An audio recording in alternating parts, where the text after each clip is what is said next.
ვფიქრობ და ვიმედოვებ, რომ შემდეგი შეხვედრა ზეგდილით პირადად მასთან უკვე იქნება კონკრეტულ მედიკამენტებზე, როგორ და რანაირად შემოვიდეს ქვეყანაში უმოკლეს დროში. 44 დღე და უწყვეტი აქციები დასჭირდა ირაკლი კობახიძეს, რომ პროტესტში მყოფ მშობლებს პირადად შეხვედროდა. მშობლებს, ვინც მის სამსახურთან ღამეებს, შვილების სიცოცხლის გადასარჩენად ათენებს. დღევანდელი შეხვედრა კონკრეტული შედეგით არ დასრულებულა. არც კონკრეტული გეგმა არსებობს. თუმცა მშობლებს განცდა აქვთ, რომ სავარაუდოდ შემდეგი ნაბიჯები მედიკამენტების შემოტანისკენ იქნება გადადგმული. ვიმედოვნებთ, რომ რაც დღეს ითქვა და მოისმინეს და უსაფრთხოება საერთოდ წამლების მოხსნილია, რომ უკვე გავლენ კომუნიკაციაზე პირადად ფარმაცევტულ კომპანიებთან და დაიწყება მედიკამენტების შემოტანა ეტაპობრივად. გამოირიცხა ძალიან ბევრი ის თემები, რაც აქამდე იყო თითქოს მართულები ვართ, გამოირიცხა, წამლის უსაფრთხოება გამოირიცხა, თანხების შეგროვება რომ მიზნობრივი ამაზეც შევთანხმდით, აქცია გრძელდება, იმიტომ ჩვენ ავწყვეტავთ მარტო ამას გუნდთან შევათანხმებთ მშობლების და ზეგდილით უკვე როგორი ნაბიჯებით და რა კონკრეტული გეგმით გამოვათ, იმის მიხედვით გადაწყდება, გრძელდება თუ არ გრძელდება. შეხვედრა, რომელიც 2 საათის განმავლობაში გრძელდებოდა, მშობლებისთვის იმედის მომცემი აღმოჩნდა. თუმცა ჯერ წინ მორიგი შეხვედრა, რომელიც პარასკევს დილით ისევ კობახიძესთან უნდა შედგეს. სწორედ ამ შეხვედრაზე უნდა განისაზღვროს მეტი დეტალი და კონკრეტული გეგმები. სავარაუდოდ ამ შეხვედრის დასრულების შემდეგ გახდება ცნობილი კობახიძე მისცემს თუ არა წამალს ბავშვებს. დავარდკმაყოფილები, რასაც ვერ ვიტყოდით ჯანდაცვის მინისტრის შეხვედრების ფარგლებში, რომელიც ადრე მიმდინარეობდა, ერთ-ერთი ინფორმაციის დამუშავება მიმდინარეობდა.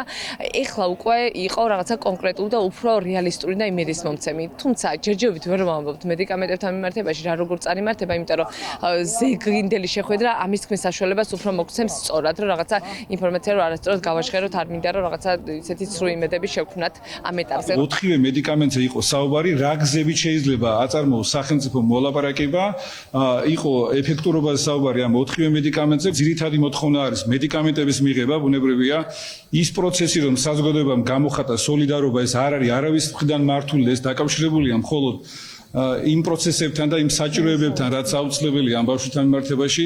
არანაირი კომუნიკაცია ჩვენ არ ქონდა ფარმაცევტულ კომპანიებთან და ძალიან ცუდად ჟღერდებოდა ის, რომ თითქოს ფარმაცევტული მაფიის მართულები იყო რომელიმე მშობელი ან ორგანიზაცია და ამ კითხვებსაც გაეცა პასუხი. უწყვეტმა პროტესტმა და ხალხის ერთობამ შედეგი გამოიღო. კობახიძე იძულებული გახდა მშობლებისთვის პირადად მოესმინა. ტონიც შეარბილა და ნარატივით შეცვალა. მედიკამენტების სანდოობა და ეფექტურობა ამ შეხვედრაზე კითხვის ნიშნის ქვეშ აღარ დაუყენებია. ხელისუფლება ცდილობს, რომ ხარჯი იყოს ოპტიმალური. ანუ მინიმალურ ფასად მოხდეს მაქსიმალური სარგებელი. ეს ჩვენთვის გასაგებია ეს პოზიცია. ეხლა უნდა შევთანხმდეთ იმაზე, რა არის მაქსიმალური სარგებელი. ყველანაირი ლოგიკის თანახმად შემდეგ შეხვედრაზე უკვე კომპანიებზე უნდა გადავიდეთ. კომპანიებზე და უნდა გადავიდეთ დროზე. რა დროში იქნება ეს მედიკამენტები შემოტანილი. ამომწურავი ინფორმაცია მივაწოდეთ ბატონ პრემიერ-მინისტრს ყველა პრეპარატთან დაკავშირებით.